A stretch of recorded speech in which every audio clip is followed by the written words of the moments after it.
G'day and welcome to Reality Check Q&A, that time of the week where you get to ask me, Ross Coulthart, the hard questions.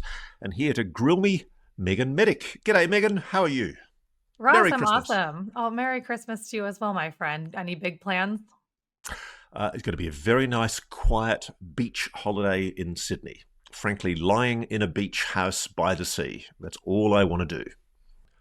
So fire away, Meagan. What are the hard questions this week? Well, Ross, before we let you have a beautiful holiday, we need to ask you about the Disclosure Day trailer. We talked about it last week on the Q&A, and now we've seen some of it. So what are your thoughts? Look, it's intriguing. It's got Emily Blunt suddenly not capable of speaking and uttering what sound like clicks. Is she a hybrid? What's it trying to suggest?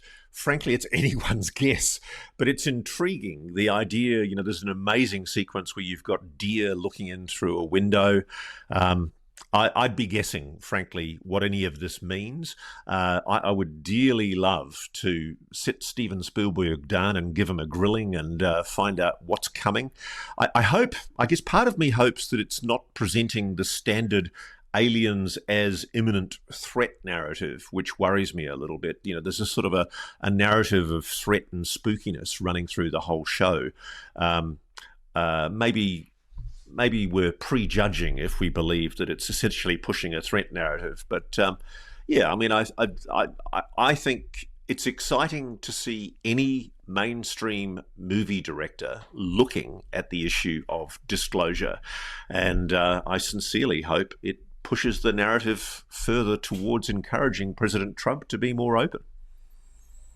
And Ross, I just want to ask you this. I don't have a viewer question on it, but I do see a lot of people saying this on X. They don't understand the big deal.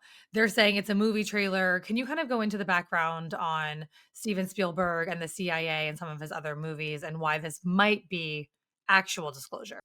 Okay, so there's a fair talk in commentary about the UAP subject that Hollywood is often used to seed ideas, to acclimatize the public to ideas about UAPs. And the reason we know about this is because there was a guy who went by the pseudonym Chase Brandon, from memory, who was a CIA liaison with Hollywood, who openly talked about the fact that his job was to essentially portray the presentation of UAPs, the phenomena of UFOs in movies in a particular way that fitted the narrative the US government wanted pushed.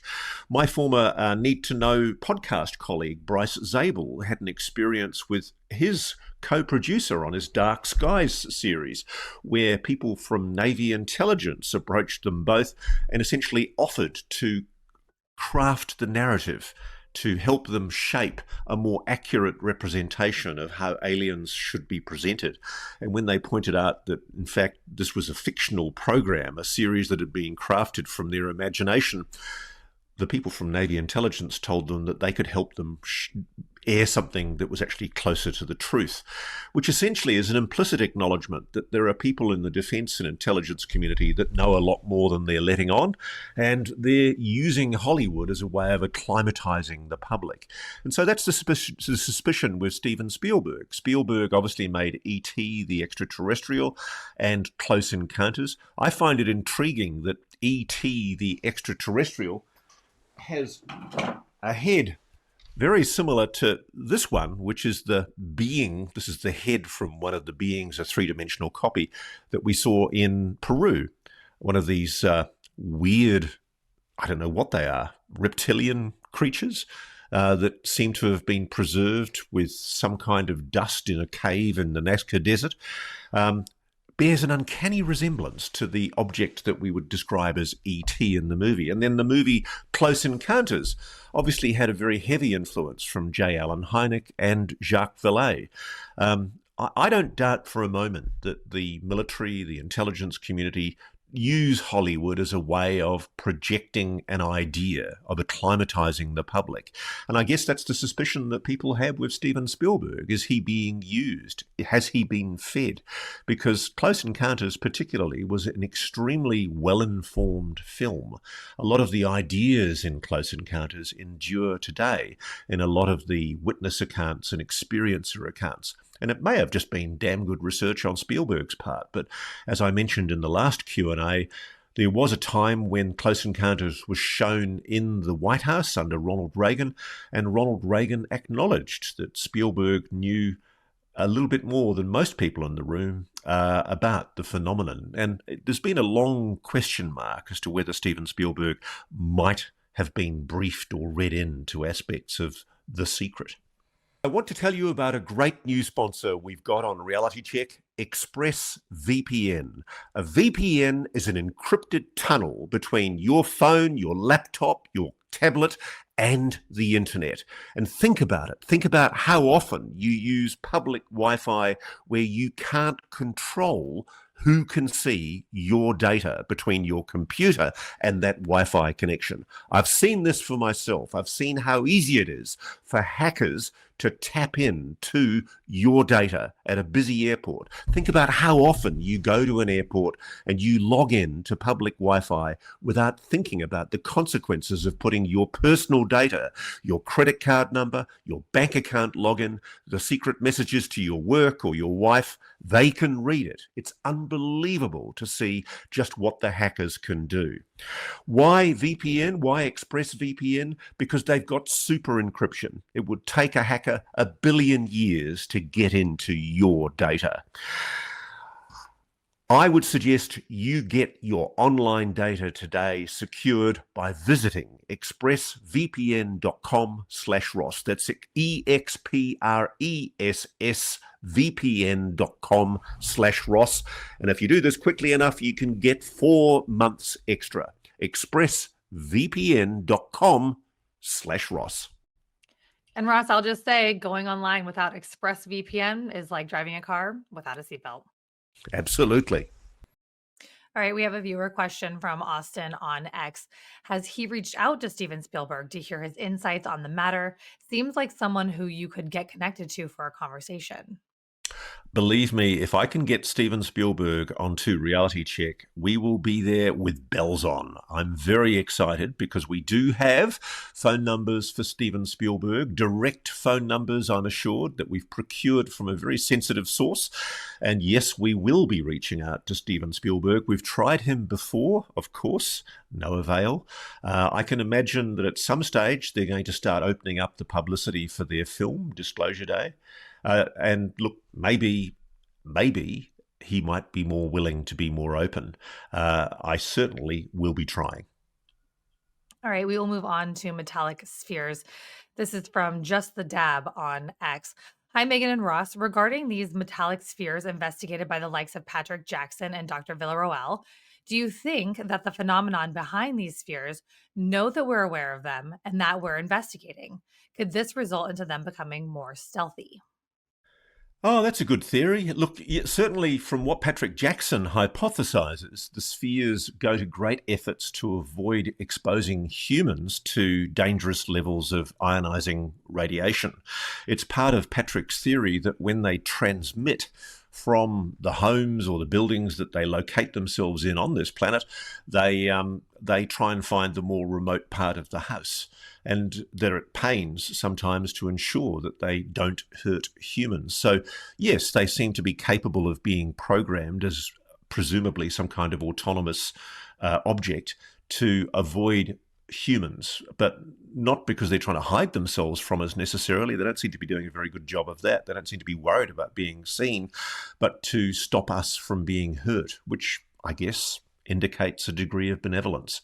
But frankly, anything I'm saying would be speculative. We just don't know. It's a hypothesis that Patrick offers, and I was very happy to give him a good run on the show in our most recent podcast, Reality Check show, and we've had an enormous response to it. I think people are genuinely interested in something that offers a hypothesis about these weird metallic spheres.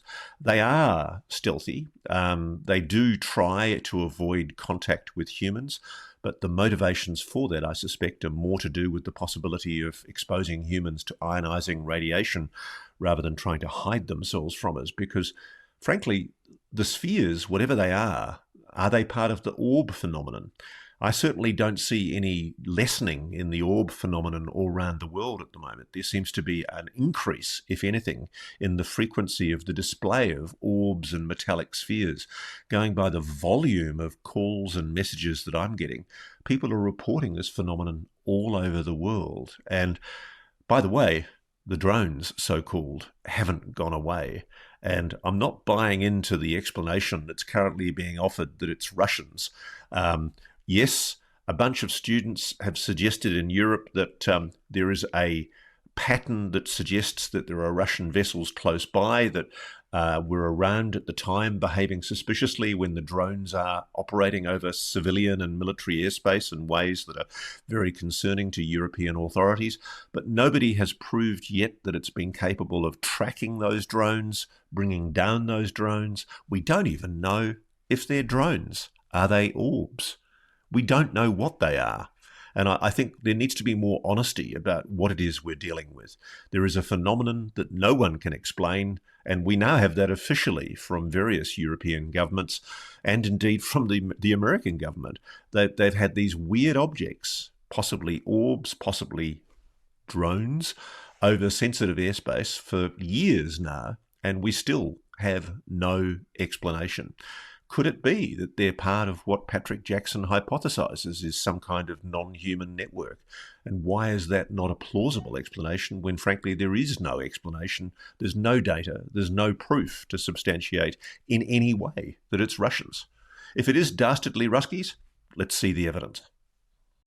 Okay, we have another question from Better Future on X. Has Ross looked into the information about Elon Musk being read into MARSUPIAL? Secondly, could MARSUPIAL be the same program that Grush was on and wanted to write an op-ed about tracking UAPs? Why is Musk silent? Okay, I think this is a reference to Matthew Brown, who was a whistleblower who came forward and actually testified in Congress earlier this year, commendably having the courage to put his head up and speak honestly about what he described as a project name called Immaculate Constellation. But more recently, I think in about June this year, under his Twitter handle, son of Abramelin, I think it is, not Abraham, Abramelin, he basically talked about a different code name MARSUPIAL. And I've got this in front of me because I printed it out beforehand because I was intrigued. In the post, he wrote to Elon Musk, "Remember when you were briefed by the special executive staff of President Trump, real Donald Trump, on MARSUPIAL?" Pretty nifty how at NGA_GeoInt is able to keep track of all those non-structured light energy craft flying around the world.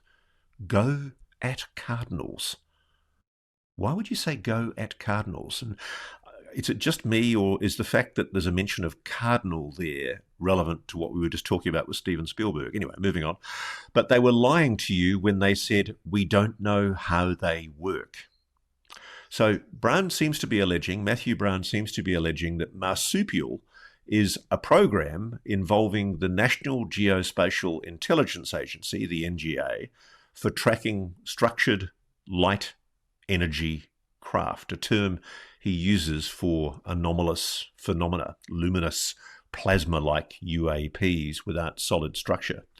And he further claims that Musk was briefed about it during the Trump administration and that officials falsely stated the technology behind these craft is unknown. Now, either Matthew's very well informed or he's speculative. We just don't know. There's been subsequent online discussions around this issue in the UFO UAP community. George Knapp and Jeremy Corbell, our friends from the Weaponized podcast, have speculated that MARSUPIAL relates to predictive tracking, containment, or classification of orb-like UAPs that deploy smaller objects analogous to a marsupial's pouch, hence the marsupial name. For example, in September this year, Jeremy Corbell discussed a marsupial label attached to briefing materials for the Yemen Hellfire Orb UAP footage that was shown in a congressional hearing, describing it as a type that releases subsidiary orbs. And indeed, if you have a look at that imagery, when it's hit, there are subsidiary orbs that come out and track with the object after it's hit by the Hellfire missile.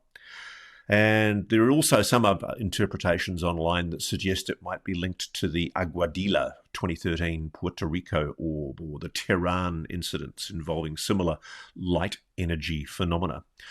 I have to say, there is no public admission, of course, of marsupial as a real secret code name, but neither would there be. If it was a code name, it would be kept secret. So if there's anybody out there who wants to tell me the real story about marsupial, we'd be very keen to know. Thank you. Okay, Ross, I've got a two-part question here. We've got Ed. Hi, Meagan. Ed down in New Zealand here. Can you please ask Ross if he knows anything about what's happening with Skywatcher? Initially, Jake was quite adamant we would be seeing a lot within the first 6 to 12 months, but it seems as though all has gone quiet on that front. And then moments ago, I was on X and I just had Ian post to me. He's saying, I was following Jake Barber, and maybe it's me, but I can't find him on Twitter now. And I just also noticed the Skywatcher Twitter page has no posts or updates. Is there anything going on? What are they up to, or any reason behind things going eerily silent? And I said I was going to ask you, and then Ian responded to me and said, I found Jake. His last post was a repost in October. Skywatcher's page last post was August. Their momentum has stopped dead. Feels strange, question mark.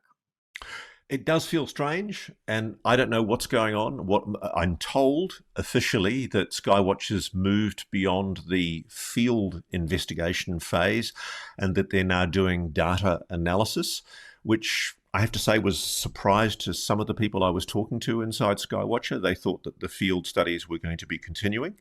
It may have something to do with the fact that James Fowler has left working with Skywatcher, and he provided a lot of the technical equipment that allowed for the monitoring and videoing of phenomena, including the detection and tracking, and obviously the attraction using the so-called dog whistle.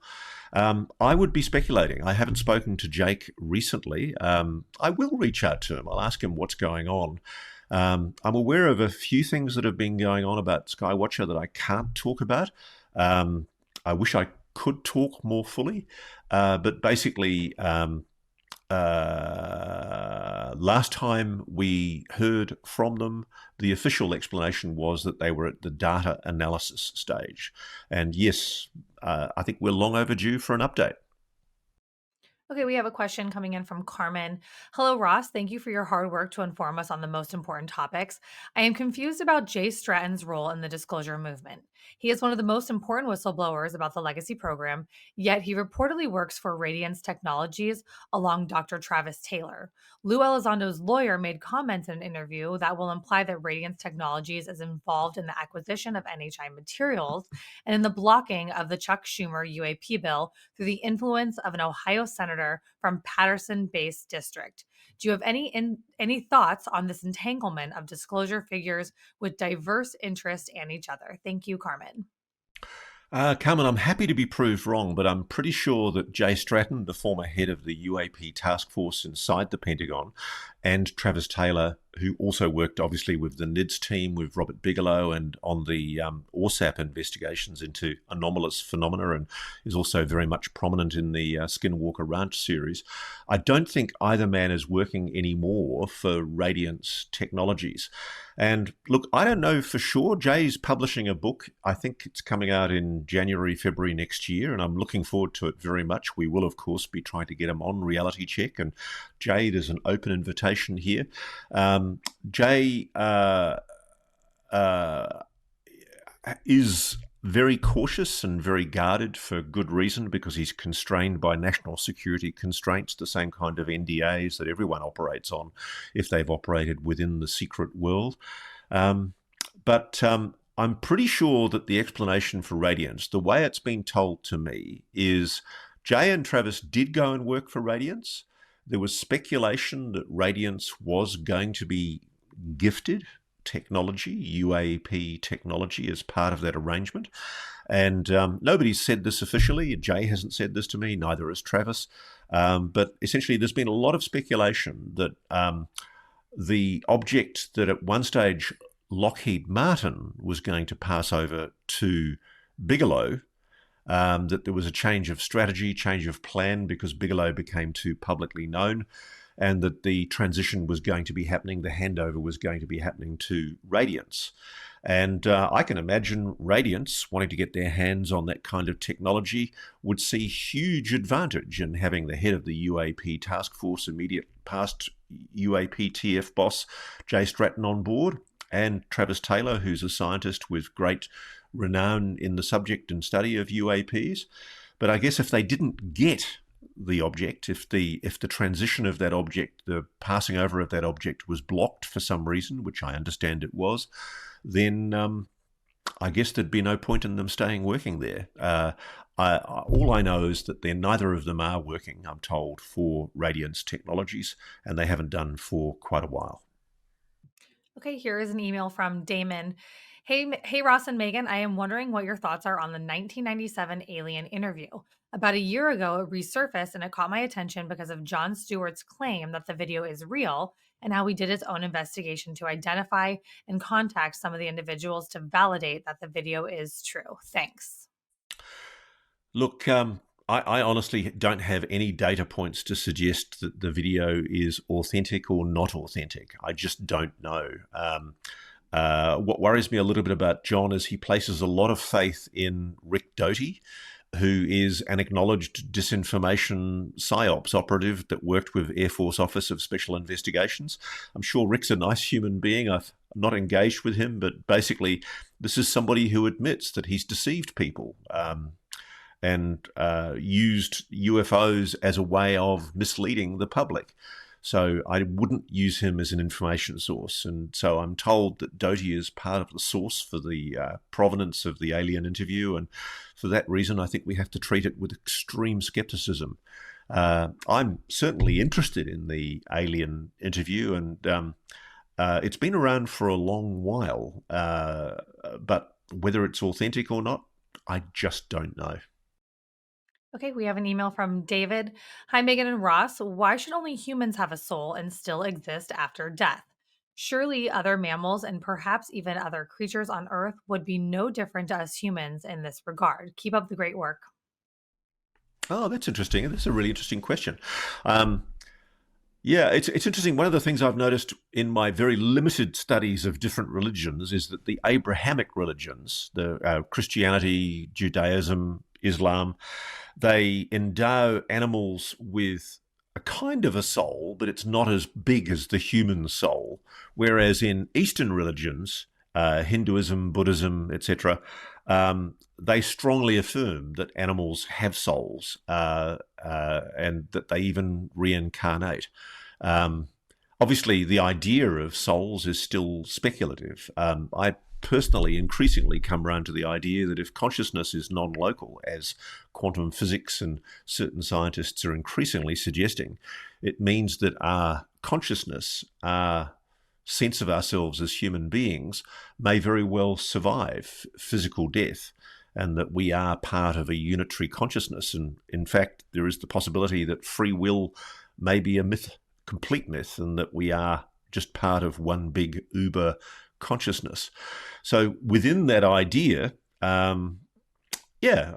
Christianity does hold that animals have souls, but they are different kinds of souls from human souls. I don't purport to be a theologist, but in Judaism, I've read that animals have a life force, a nefesh, or an animal soul for instincts or emotions, but they lack the divine, higher spiritual soul. All of this, of course, is speculative, and frankly, I have no idea. But if it means that we'll get to see our beautiful little doggies that have passed on in heaven or the afterlife realm, I'd be quite happy about that. Thanks very much. Ross, you have a doggy, right? You have some kind of golden We have curly thing? you call them a golden doodle in America, which makes us Australians laugh because in Australia a doodle is a penis. So Oh, we always think it's hilarious that Americans call their dogs golden doodles. We call them groodles in Australia. And Bonnie Groodle, my wife, would laugh at me if I claimed to be a close friend of Bonnie. I've been deeply skeptical about dogs in the house. But because I'm outnumbered by the women in my family, basically we have a Groodle who we all love, and her name is Bonnie, and she's a beautiful dog. And I suspect she has a very wise soul. yeah. Well, you opened the door for me to make a good joke there, but I'm not going to do it. Nice try. All right, here comes Pat. Thank you for having this platform where the common person can ask questions. My question is, where does the general public report anomalous experiences or find out information on them if they are not UAPs? I thought I'd ask you since you've heard it all. Well, you can talk to us. I'm certainly interested in hearing from people who report anomalous experiences. MUFON is probably the preeminent organisation internationally to receive UFO reports. One of the problems here in Australia is we don't have any centralised body anymore to gather UFO reports. Our military, our Air Force, used to actually collect anomalous phenomena reports, and they don't do that anymore since the late 1970s. But yeah, MUFON, MUFON, is the organisation I would most recommend.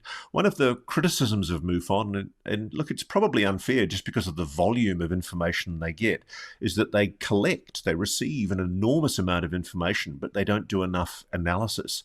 It's largely voluntary, MUFON. It's basically run on the goodwill of a lot of people who work as MUFON investigators. And frankly, I know a few of them. I know people here in Australia who work for MUFON and they have other jobs and they just do it as a passionate thing that they do out of interest. And I would recommend MUFON, frankly. Okay, we have a post on X from Blake. Ross, love your work on UFOs, but have you ever considered covering more mainstream topics back in Australia? Our country is going through so much, and you might be the only journalist with the balls to address some of what is going on. Look, I've happily moved on from Australian media. I think that sadly, free-to-air television, where I've spent a large part of my career, and newspapers, I kind of joke that every time I go and work for a media organisation, it starts dying. I worked in newspapers in the era of hot lead, where literally you had to typeset using lead, melted lead for the newspaper. I worked in radio with Nagra tape recorders, reel-to-reel tape recorders, and of course they've become obsolete. I've worked in television with literally 16mm film and again, audio, separate audio that you had to sync using a clapper. All of these great ways of telling stories are slowly dying. And that's because what's happening is the younger generation in particular are gravitating online. Sadly, I think that the free-to-air networks in Australia, just like the free-to-air networks in America, are slowly dying. They're becoming almost irrelevant because I don't know any young people that engage with the news, though my kids think it's hilarious that my wife and I sit down and watch the 6 p.m. news at night on television, on free-to-air TV, when you can literally watch online any news, anywhere, anytime by using any of the apps. It's a tradition that frankly is dying out. And I think we have to acknowledge that, which is why I don't want to sound like I'm blowing my own trumpet. It's why we're really proud of what we're achieving on Reality Check, because there is a change happening in the way that people consume news. I was really struck when the Sydney Bondi attack happened on the weekend. I went to all of the mainstream news bulletins, and frankly, I wasn't getting any new information that was any use at all, other than that there seemed to be some kind of an attack happening.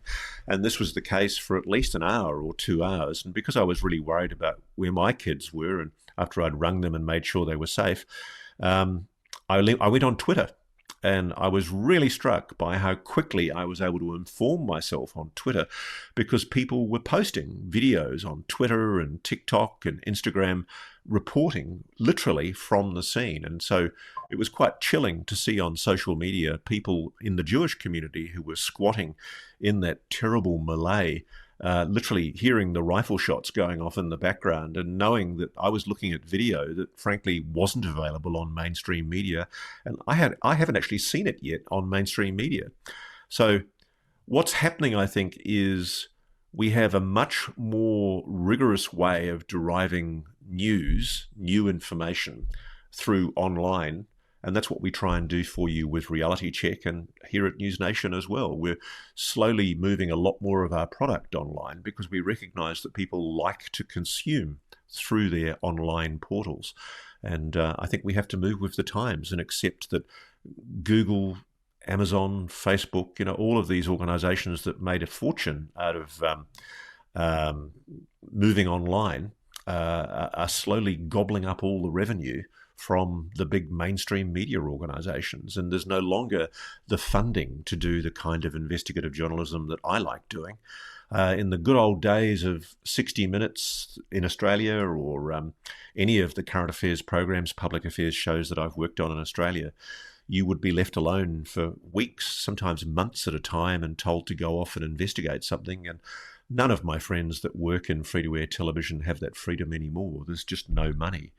And that's why there is a debate happening here that essentially as we move online, a lot of these big organizations like Google, Facebook, they're making a fortune out of the public, using online portals. But are they giving enough back? Do we want to find a way of ensuring that the public get the news that they want? And should they be protecting journalism?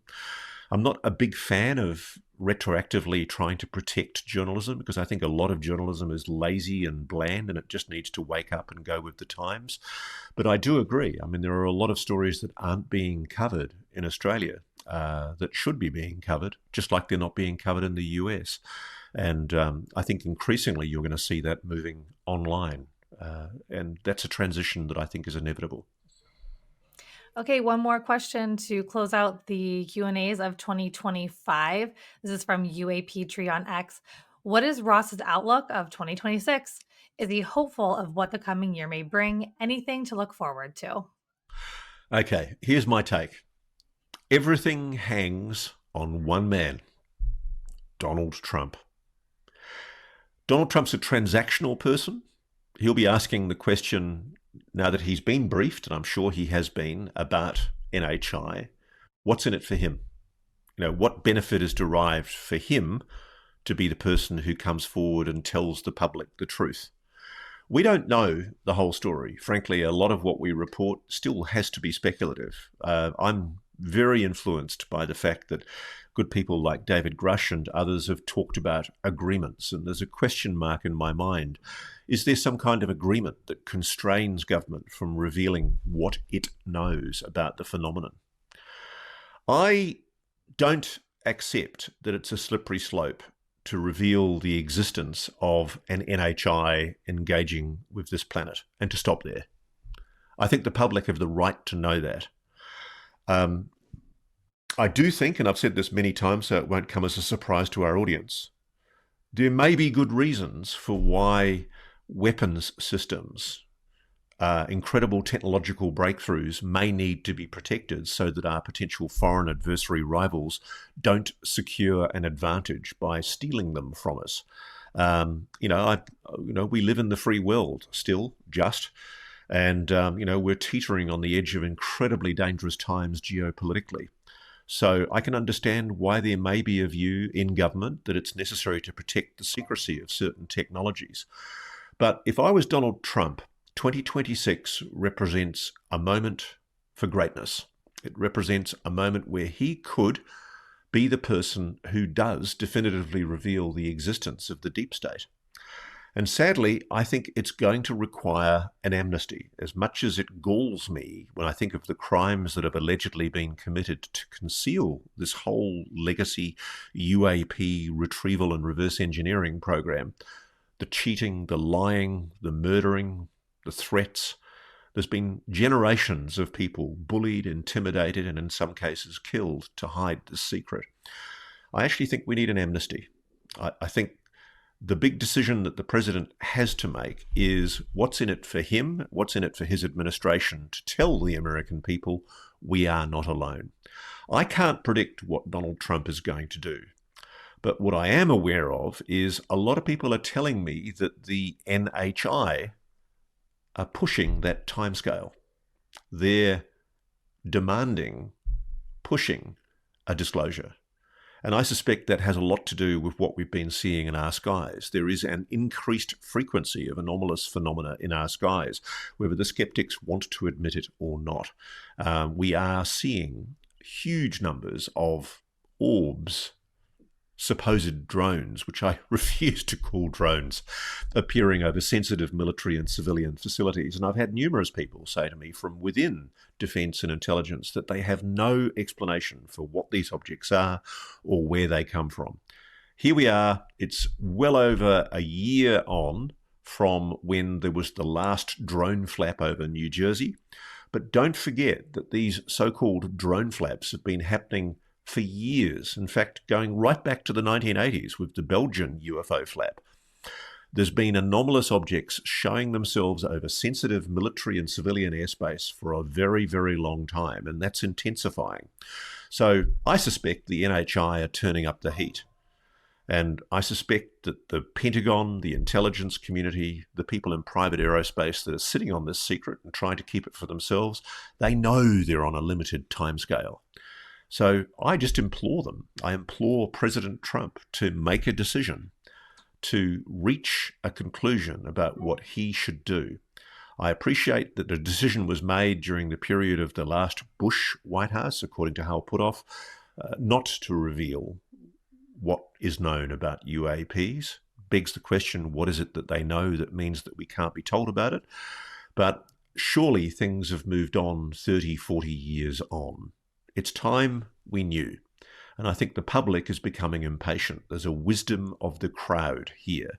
It's becoming untenable for the government to maintain the cover-up. And I can't predict how Donald Trump is going to react. I'm heartened by the fact that apparently, as we speak, there may indeed be a meeting taking place between the acting National Security Advisor Marco Rubio and Congressman Tim Burchett, who's announced that he's having, is it Tim Burchett or Burleson? I've forgotten which one it is, but one of the congressional representatives is having a meeting with Marco Rubio this week. I hope they do discuss UAPs, frankly, and I hope they get an explanation for why or what the government's going to do about it. But I think it's untenable for them to continue the cover-up. The public has to know, and at some stage, I think there's the terrible risk of a catastrophic disclosure. And nothing would engender public distrust and a complete lack of faith in the institutions of government than for the public to realise that they've been lied to without sufficient explanation as to why those lies were happening. So it's much better for government to do this in a controlled way.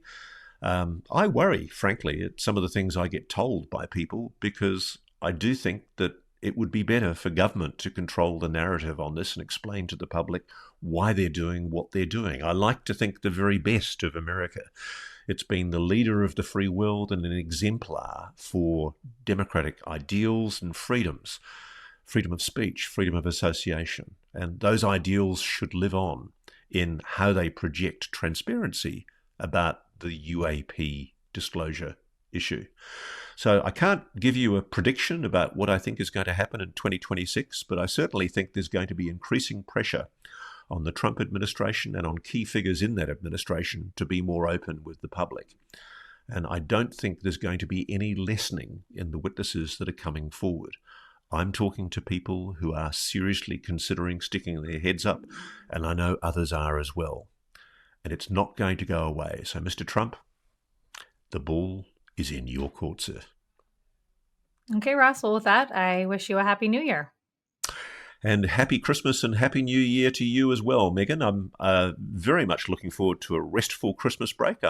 I hope you have a nice, chilly, snowy Christmas. I'm going to go and lie by the beach, not too far from Bondi, and sun myself in Sydney sunshine. All right, sounds good. Well, if you have a question for Reality Check, you can email us, realitycheck@newsnationnow.com. We will continue doing the Q&As in the new year. And Ross, where can people listen to you? You can always, because too much reality check is barely enough, you can always listen to us as you lie by the beach or play in the snow on Spotify or Audible or all the great podcast apps. You'll find reality check there, and you can download and listen for your listening pleasure. Merry Christmas and Happy New Year all. Thank you for watching. Subscribe below and download our NewsNation app right now on your phone, and you will get fact-based, unbiased news for all Americans.